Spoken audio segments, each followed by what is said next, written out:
India's #1 varicose veins hospitals అబిస్ను సంప్రదించండి. మీ నొప్పి లేని ప్రయాణాన్ని ప్రారంభించండి. నమస్తే అమ్మా. నమస్తే తల్లి. ఆడవాళ్ళకి ప్రీతికరమైన మాసాల్లో శ్రావణ మాసం ఒకటి, కార్తీక మాసం ఒకటి. అవునమ్మా. ఇక ఆషాఢం అయిపోయిన తర్వాత శ్రావణ మాసం రానే వచ్చేస్తుంది కాబట్టి అదే శ్రావణ మాసంలో ఏ డేస్ చాలా ముఖ్యమైన డేస్. శ్రావణ మాసంలో ప్రతిదీ ముఖ్యమైన రోజే. అయితే వ్రతాలు నోములు ప్రత్యేకంగా చేసుకోవాల్సిన రోజులు ఉన్నాయి కాబట్టి అవన్నీ ఎప్పుడో ఒక లిస్ట్ మనం ఇస్తే ఈ వీడియో సేవ్ చేసుకొని మహిళలందరూ ఆ లిస్ట్ ని ఫాలో అయిపోతూ ఉంటారు. అమ్మో, క్యాలెండర్ చూడకుండా సుఖం అన్నమాట. సుఖం ఏం లేదమ్మా, శ్రావణ మాసంలో సోమవారాలు. ఈ సంవత్సరం శ్రావణ మాసం మనకి జూలై 25 శుక్రవారం ప్రారంభం అవుతోంది. శ్రావణ మాసం ఎంత శుభమో చూసారా. మరి శుక్రవారంతోనే మొదలైంది. అంటే ఈ సంవత్సరం ఎన్ని శుక్రవారాలు వచ్చాయి? 5 శుక్రవారాలు వచ్చాయి. 25వ తారీఖు ఒక శుక్రవారం, ఆగస్టు 1వ తారీఖు శుక్రవారం, ఆగస్టు 8వ తారీఖు శుక్రవారం, ఆగస్టు 15 ఇంకొక శుక్రవారం, ఆగస్టు 22 ఇంకో శుక్రవారం. సో ఇప్పుడు 5 శుక్రవారాలు. ఈ 5 శుక్రవారాల్లో మనకి ప్రధానంగా వరలక్ష్మి వ్రతం చేసుకునేటటువంటిది పౌర్ణమికి ముందు వచ్చే శుక్రవారం, అంటే 8వ తారీఖు చేసుకుంటాం. ఓకే, సో వరలక్ష్మి వ్రతం ఆగస్ట్ 8వ తారీఖు. మూడో వారం. ఈసారి 3 అయింది. అదే శనివారము ఆదివారం వచ్చింది అనుకో శ్రావణ మాసం, అప్పుడు 2వ వారమే వస్తుంది. ఎవరికన్నా కానీ ఈ ఆగస్టు 8వ తారీఖు చేసుకోవడం వీలు కాలేదనుకోండి, అందరికి వీలవుతుందని నమ్మకం లేదు కదా, అవ్వదు కదా. అట్లాంటప్పుడు 1వ తారీఖు చేసుకోవచ్చు, లేకపోతే మళ్ళీ 15వ తారీఖు చేసుకోవచ్చు. అసలు చేసుకోలేరు 15వ తారీఖు. పిల్లలు ఆగస్టు 15 అటు ఇటు వెళ్ళడం, మనకి అమృతోత్సవం పూర్తయిపోయినటువంటి సందర్భం, ఇదంతా చాలా ఇదిగానే ఉంటుంది, హడావుడిగానే ఉంటుంది. అది లేదంటే 22 కూడా చేసుకోవచ్చు. ఇలా 5 శుక్రవారాలు ప్రధానం. ఇక్కడ అమ్మ ముందే క్లారిటీ ఇచ్చారు. ఒకవేళ రెండో శుక్రవారం కాలేదు, ఈసారి 3వ శుక్రవారం అయ్యింది, పౌర్ణమికి ముందు అంటున్నారు. ఒక వారం కుదరకపోతే ఇంకో వారం చేసుకోవచ్చు. అందులో ఇంకా ఎటువంటి అనుమానాలు లేవు. అంటే జనరల్ గా వచ్చే డౌట్స్ మాకు కుదరలేదమ్మా, మేము మళ్ళీ ఎప్పుడు చేసుకోవాలి, చేసుకోవచ్చా చేసుకోకూడదా అని ప్లాన్ చేసుకొని ముందో తర్వాత కూడా శుభ్రంగా చేసుకోవచ్చు వరలక్ష్మి వ్రతం అని అమ్మ ఫస్ట్ పాయింట్ ఇక్కడ క్లారిటీ ఇచ్చేసారు. నెక్స్ట్ మంగళ. అంతేకాదమ్మా, ఇంకా కొంతమంది 4-5 ఉంటారు. ఒక ఆవిడకి 2-3 కూతుళ్ళు ఉన్నారు. తర్వాత చోట ఉంటారు, కూతుళ్ళు ఇళ్లలో ఉండరు కదా, అందరూ కలిసి చేసుకోవాలని కోరుకుంటుంది. అత్తగారులను ఇళ్లలో వాళ్ళు ఒప్పుకోకపోవచ్చుగా. ఒప్పుకుంటే మరీ మంచిది, లేకపోయినా మా ఇంట్లో చేసుకోవాలని ఉంటుంది కదా. అందుకని 4 వారాలు 4 ఇళ్లలో చేసుకుంటారు మా కొంతమంది. శుభ్రం అందరు అట్లా కూడా చేసుకోవచ్చు. అమ్మ ముత్తైదులు ఇద్దరు కలిసి ఒకే చోట నోముకోవచ్చా? ఇప్పుడు ఇద్దరం తోటికోళ్ళం, ఇద్దరం కలిసి ఒకే మీ తోటికోడళ్ళు అంటే మీ ఇంటి పేరు ఒకటే, మీ అత్తగారు ఒకటే ఉన్నారు కదా, మీరు ఒకటే కలసం అది పెట్టుకుని కూడా చేసుకోవచ్చు. 2 విడివిడిగా కూడా పెట్టక్కర్లా. వేరే ఉంటే విడిగా పెట్టుకోవాలి, కానీ కూతుళ్ళు అయితే విడివిడిగా పెట్టుకుంటారు, కానీ ఇంటి పేర్లు మారతాయి గనక మీకు అవసరమే లేదు. ఒక్కటే పెట్టుకుని చక్కగా చేసేసుకోవచ్చు, హాయిగా చేసుకోవచ్చు. ఇలా చేసుకుంటే ఏమంటే ఒకళ్ళింటికి ఇంకొకళ్ళు తాంబూలానికి వెళ్ళడానికి వాటికి వీలవుతుంది. ఇలా 4 వారాలు చేసుకునే వాళ్ళు ఉన్నారు. మళ్ళీ మంగళవారాలు చాలా ప్రధానం. మంగళవారాలు 29వ తారీఖు, తర్వాత 5వ తారీఖు, 12వ తారీఖు, 19వ తారీఖు, 4 మంగళవారాలు వచ్చాయి. జూలై 29 అంతే కదా, జూలై 29, తర్వాత ఆగస్టు 5, ఆగస్టు 12, ఆగస్టు 19, 4 మంగళవారాలు వచ్చాయి. మంగళవారం వ్రతం చేసుకునే వాళ్ళు చేసుకుంటారు. ఇప్పుడు ఈ మంగళగౌరి వ్రతం అంటే ఈ 4 వారాల్లో ఇప్పుడు మనం వరలక్ష్మి వ్రతం ఎలా చేసుకుంటామో అలా చేసుకోవాలమ్మా, లేకపోతే 4 వారాల పాటు చేసేవి కూడా ఉంటాయా? అమ్మ 4 వారాలు వరలక్ష్మి వ్రతం ఎవరైనా చేసుకుంటారు. ఒక్కసారి చేసుకుంటే చాలు, అంటే ఒక వారం. లేదు సంతోషంగా 4 వారాలు చేసుకోవచ్చు అనుకోండి. అయితే మంగళగౌరి వ్రతం మాత్రం కొత్తగా పెళ్ళైన అమ్మాయిలే చేసుకుంటారు 5 ఏళ్ల పాటు. మొదలు పెడితే 5 ఏళ్ల పాటు చేసుకోవాలి, ప్రతి మంగళవారం చెయ్యాలి. ఒకవేళ ఈ సంవత్సరం 5 శుక్రవారాలు వచ్చినట్టు ఒక సంవత్సరం 5 మంగళవారాలు వచ్చాయి అనుకో, 4 బదులు 5 మంగళవారాలు చేసుకోవాలి. ఒకవేళ ఎప్పుడన్నా ఒక మంగళవారం ఆడవాళ్ళకి ఇబ్బంది వచ్చింది అనుకో, అప్పుడు 3 అవుతాయిగా. అందుకని ఏం చేస్తారు, వినాయక చవితి నాడు చేసుకుంటారు. వెంటనే వచ్చేది భాద్రపద మాసం ఉంది కదా, వినాయక చవితి నాడు చేసుకుంటారు, అది పూర్తి చేస్తారు. ఈ మంగళవారం వ్రతాల్లో కూడా ప్రాంతీయ భేదాలు ఉన్నాయి. ఇప్పుడు 5 ఏళ్ళు చేసుకుంటారు కదా, ఒకళ్ళకి కొంతమందికి ఏంటంటే మొదటి సంవత్సరం 5 ముత్తైదులు, 5 ముళ్ళున్న తోరం, 5 జ్యోతులు ఉంటాయి. రెండో సంవత్సరం 5కి రెట్టింపై 10, 3 15, 4వ సంవత్సరం 20, 5వ సంవత్సరం 25 ఉంటాయి. కానీ కొంతమందికి 5 ఏళ్ళు ఒకటే ఉంటాయి, ఆ ఇంటి ఆచారాన్ని బట్టి. ఇది మాత్రం కొత్తగా పెళ్ళైనటువంటి ఆడవాళ్ళు మంగళగౌరిని ప్రార్థించి తన మాంగళ్యం ఎక్కువ కాలం ఉండేటట్టుగా ప్రార్థించి చేసేది. ఈ శ్రావణ మాసంలో వచ్చే అన్ని మంగళవారాలు చేయాలి, అలా 5 సంవత్సరాలు కంటిన్యూస్ గా చేయాలి.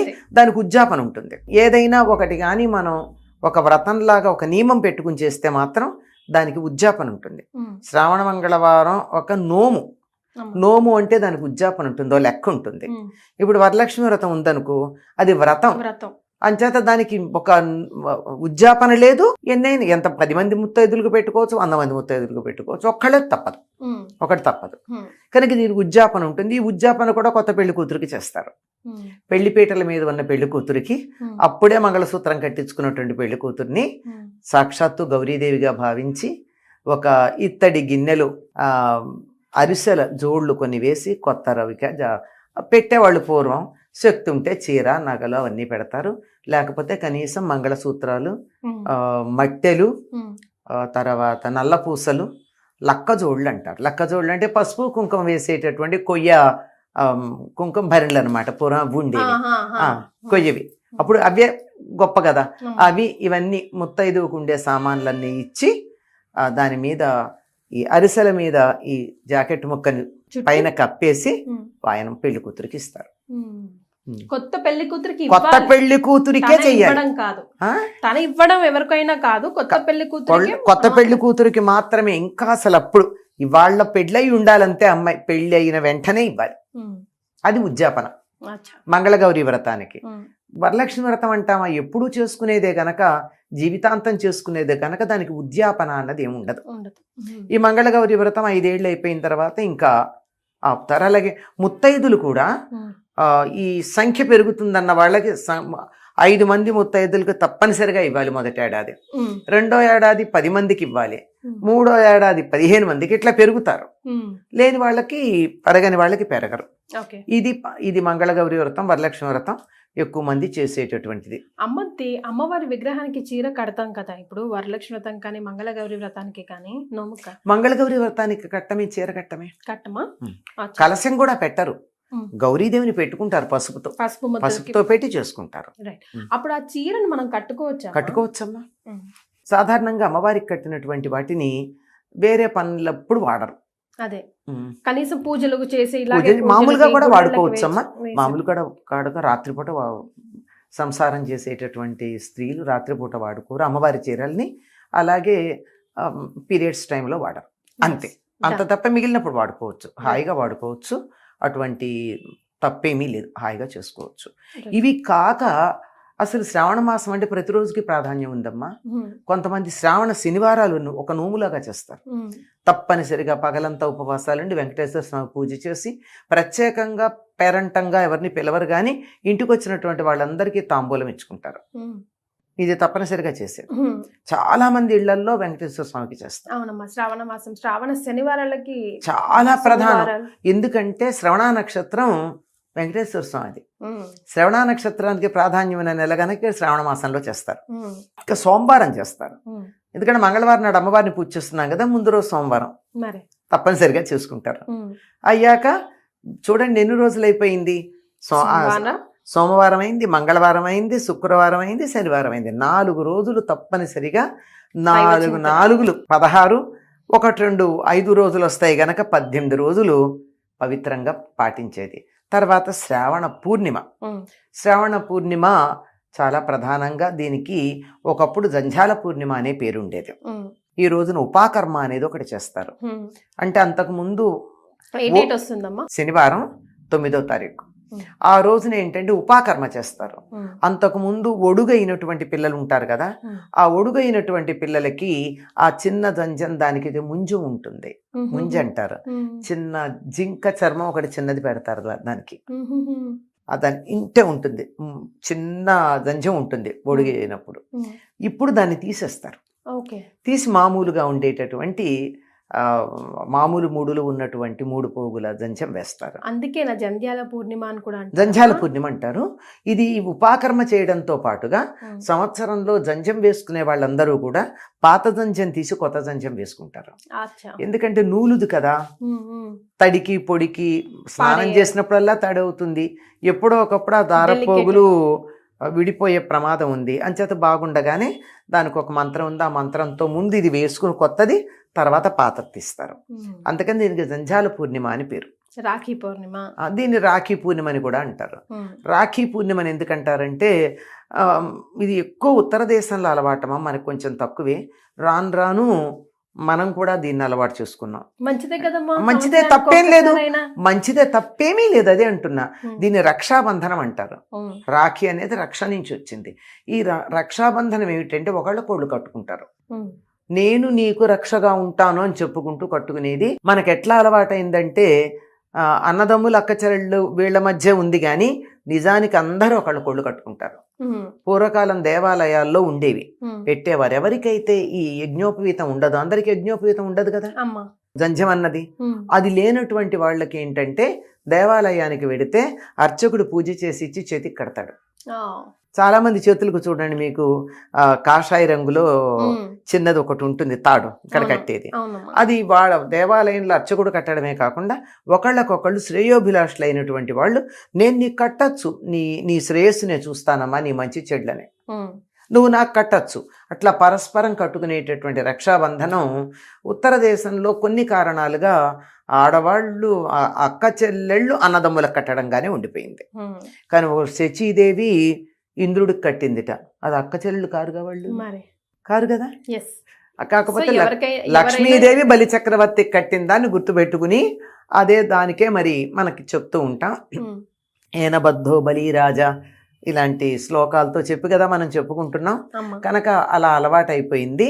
కానీ మామూలుగా అయితే ఎవరికైనా నీ శ్రేయస్సు నేను కాంక్షిస్తున్నాను, నీ రక్షణ బాధ్యత నేను వహిస్తాను అన్న వాళ్ళందరూ చక్కగా ఒకళ్ళు రక్షాబంధనం కట్టుకోవచ్చు. మీరు చాలా చాలా పవిత్రమైంది. ఇప్పుడు అన్నదమ్ములు అక్క చెల్లెళ్ళకి పరిమితం అయినందు మాత్రమే కొత్తగా మనకు వచ్చింది తప్ప రక్షాబంధనం మొదటి నుంచి ఉంది. ఈ రోజుని వేదాధ్యయనం ప్రారంభిస్తారు. అప్పుడు ఒడుగు చేసిన తర్వాత పిల్లవాడు, అంటే పూర్వకాలం మాట, ఇప్పటికీ కాదు, వాళ్ళు చిన్నప్పుడు చేసేవాళ్ళు కదా, 8వ ఏట ఈ ఒడుగు అయిన తర్వాత ఆ పిల్లవాడు ఇంకా కొంతకాలం తల్లిదండ్రుల దగ్గరే ఉంటాడు. ఈ ఉపాకర్మ చేసి గురువు గారు తనతో తీసుకెళ్తారు. వేదాధ్యయనం మొదలుపెట్టే రోజు ఇది. పైగా ఇందులో వస్తుంది మనకి చాతుర్మాస్యంలో వచ్చింది. చాతుర్మాస్యంలో తప్పనిసరిగా పురాణాలన్నా చదువుకోవాలంటారు. చాతుర్మాస నియమాల్లో ఒకటది, సమయాన్ని వృధా చేయకుండా. ఇది వేదాధ్యయనం మొదలుపెట్టే రోజు కనుక దీనికి శ్రావణ మాసం అని పేరు. శ్రావణం అంటే శ్రవణానికి సంబంధించింది. శ్రవణం అంటే వినడం. వేదం వింటేనే వస్తుంది, పుస్తకాలు చదివితే రాదు. ఎక్కడ ఉదాత్తం అనుదాత్తం స్ఫరితం ఎక్కడ ఉండాలో, ఎక్కడ దీర్ఘం ఉండాలో, ఎక్కడ హ్రస్వం ఉండాలో, ఉచ్చారణ స్పష్టంగా ఉండాలంటే గురువు నోటితో అంటూ ఉంటే శిష్యుడు జాగ్రత్తగా వింటేనే వస్తుంది, లేకపోతే రాదు. శ్రవణానికి ప్రాధాన్యం ఉంది. లేకపోతే మనం వింటున్నాం కదా, లలితా సహస్రనామాలే ఎక్కడ విరవాలో తెలియకుండా రాముని తోకలాగా విరవడం. మనం వినాలి. ఇప్పుడు మేము విని నేర్చుకున్నాం అంటారు, కానీ వినేటప్పుడు వీళ్ళు అనకుండా పుస్తకం చూస్తూ చెవితో వింటూ పుస్తకంలో చూస్తూ ఉంటే అప్పుడు సరిగ్గా వస్తుంది. అంతే కదా, కానీ ముందా అసలు నోటికి రాకుండానే ఆ వింటున్నామంటూ చదివేస్తూ ఉంటారు. ఎక్కడ ఆపాలో, ఎక్కడ కలపాలో, ఎక్కడ ఏం చేయాలో తెలియనటువంటి పరిస్థితి ఉంటుంది. కనుక శ్రవణానికి ప్రాధాన్యం ఉంది. వినండి, శ్రవణంతో నేర్చుకునేది వేదం కనుక వేదానికి ప్రాధాన్యం కలిగినటువంటి రోజు. ఇవన్నీ అయిన తర్వాత ఇంకో చాలా పెద్ద విశేషం ఉందండి. ఇది వేదానికి ప్రాధాన్యం ఉండడానికి కారణం కూడా హయగ్రీవుణ్ణి హయగ్రీవ రూపంలో హయగ్రీవ రాక్షసుని సంహరించి వేదాలను ఉద్ధరించినట్టు రోజుగా చెప్తారు దీన్ని. అదే ఇంకా ఇంకో ప్రధానమైనది ఏమిటి ఉందంటే బహుళ అష్టమి. బహుళ అష్టమి, శ్రావణ బహుళ అష్టమి, శ్రీకృష్ణ పరమాత్మ అవతరించినటువంటి రోజు కృష్ణాష్టమి. కృష్ణాష్టమి ఎప్పుడు వస్తుందమ్మా? ఆగస్టు 16వ తారీఖు. ఓకే. వరుసగా సెలవులు చూసారా, 15, 16, 17. అవును కదమ్మా, సూపర్. అంటే మనకేముందంటే సెలవులు వచ్చాయంటే అసలు పండగే లేకుండా పోతుంది. హడావుడి తగ్గుతుందంట మెల్లిగా. కాదు ఊళ్ళు ఎడదాము మరోటి చేద్దాం అనే సంబరాల్లో ఉంటాం. అమ్మో ఇవన్నీ పెద్ద పండుగలు కదమ్మా. పెద్ద పండుగలు కదా. ఆగస్టు 15 శుక్రవారం బుడిబుడి అడుకలేస్తూ ఇంట్లోకి రావాలి కదా. కృష్ణాష్టమి 16వ తారీఖు అమ్మా, ఓకే. ఆగస్టు 16. ఆ రోజు చేసేటటువంటి ప్రత్యేకమైనటువంటి పూజలు ఉంటాయి, కృష్ణుని ప్రార్థించుకోవడం ఉంటుంది. ఇలా శ్రావణ మాసం అంతా విశేషాలే. ఇంకొకటి శ్రావణ శుద్ధ పంచమిని నాగపంచమి అని ఉత్తర దేశం వాళ్ళు చేసుకుంటారు, మన దగ్గర తక్కువమ్మ. మనం కార్తీక మాసంలో నాగుల చవితి చేసుకుంటాం, వీళ్ళు మాత్రం నాగపంచమి చేస్తారు. అంటే ఎప్పుడో ఒకప్పుడు చేసుకోవడం అందరికీ అలవాటే గనక ఏదో ఒక సందర్భంలో తెలంగాణ జిల్లాలో కూడా ఈ నాగుల పంచమి ఎక్కువ చేస్తారు అనుకుంటానమ్మా. కొద్దిమంది మహారాష్ట్ర ఆ ప్రభావం ఉన్నటువంటి వాళ్ళు చేస్తారు, మహారాష్ట్ర ప్రభావం ఉన్న వాళ్ళు చేస్తారు. ఆవిడ అలాగే ఇటు పక్కకు గనక వెళ్ళినట్టయితే ఒరియా ప్రభావం ఉన్న వాళ్ళు కూడా చేస్తారు. తెలుగు వాళ్ళందరూ మాత్రం నాగుల చవితి చేస్తాము. తర్వాత ఇంకా సుబ్రహ్మణ్య షష్ఠి కూడా చేస్తాం. ఈ సుబ్రహ్మణ్య షష్ఠి చాలా విశేషంగా తమిళనాడులో చేస్తారు, గోదావరి జిల్లాలో బాగా చేస్తారు. సుబ్రహ్మణ్య షష్ఠి ఎప్పుడు వస్తుంది? అది కూడా మార్గశిర మాసంలో వస్తుంది. అది మార్గశిర మాసంలో వస్తుంది. పైగా సుబ్రహ్మణ్య షష్ఠి అనం మనం దాన్ని సుబ్బారాయుడు షష్ఠి అంటూ ఉంటాం. చూచి వద్దాను రండి, మన వారింటో పెళ్ళి, మళ్ళీ వద్దాను రండి అని చెప్పి మనం వీటి ఆడతాం కదా చెమ్మ చెక్క వాటిల్లో. అలా పాటల్లో పెట్టేసి మర్చిపోకుండా చేస్తామమ్మా. చాలా విశేషంగా అత్తిలి అనే గ్రామంలో చేస్తారమ్మా. అప్పుడు పట్టణమే అయింది అది, చెప్పలేము. అక్కడ సుబ్రహ్మణ్య స్వామి అవతరించినటువంటి రోజు, అత్రి మహర్షి తపస్సు చేసినటువంటి ప్రదేశం. అసలు అక్కడ 3 రోజులు చేస్తారు. ఎంత బాగా చేస్తారంటే ఎక్కడెక్కడి నుంచి రకరకాల కళాకారులు, బుట్ట బొమ్మలను ఎప్పుడు మీరు వినుండరు. బుట్ట బొమ్మల నేవని ఇవని అసలు చెప్పలేము, అంత అద్భుతంగా జరుగుతుంది. చాలా బాగా జరుగుతుంది. సోమవారాలు, మంగళవారాలు, శుక్రవారాలు, శనివారాలు, తర్వాత నాగుల పంచమి, జంఝాల పూర్ణిమ, ఆ తర్వాత కృష్ణాష్టమి. ఇవన్నీ కూడా చాలా విశేషంగా ఉండేటటువంటి నెలమ్మ. శ్రావణ కృష్ణ అమావాస్యని పోలాల అమావాస్య అంటారు, దీన్ని పొలాల అమావాస్య అని కూడా అంటారు. కానీ ఎక్కువ మంది ముఖ్యంగా ఆంధ్రదేశంలోను ఇటు మహారాష్ట్రలోను పోలేరమ్మ అనే అమ్మవారిని ఆరాధిస్తారు. ఈవిడ సంతానాన్ని ప్రసాదించి వారు క్షేమంగా ఉండేట్టుగా చూసే తల్లి అని విశ్వాసం. సో దాంతో శ్రావణ మాసం ఇది 23 ఆగస్టు 23. కంప్లీట్ గా దైవనామ చింతనతో దైవ పనుల్లో దైవ కార్యక్రమంలో నిమగ్నమైన నెల ఏదంటే అది నిమగ్నం అవ్వడానికి వీలైన నెల శ్రావణ మాసం. ముందుగానే రోజులు అన్నీ చెప్పేసి మమ్మల్ని అందరినీ ప్రిపేర్ చేసేందుకు ధన్యవాదాలమ్మా. సంతోషం అమ్మా. అందరూ అటు శ్రీనివాసుడు, ఆయన భార్య లక్ష్మీదేవి, ఆవిడ సోదరి అమ్మవారు మంగళగౌరి, ఆవిడ భర్త అంటే శ్రీనివాసుడికి బావమరుదైనటువంటి శివుడు, అందరి అనుగ్రహం మన మీద పరిపూర్ణంగా ఉండాలి ఈ శ్రావణ మాసంలో అని కోరుకుంటున్నాను. ధన్యవాదాలు.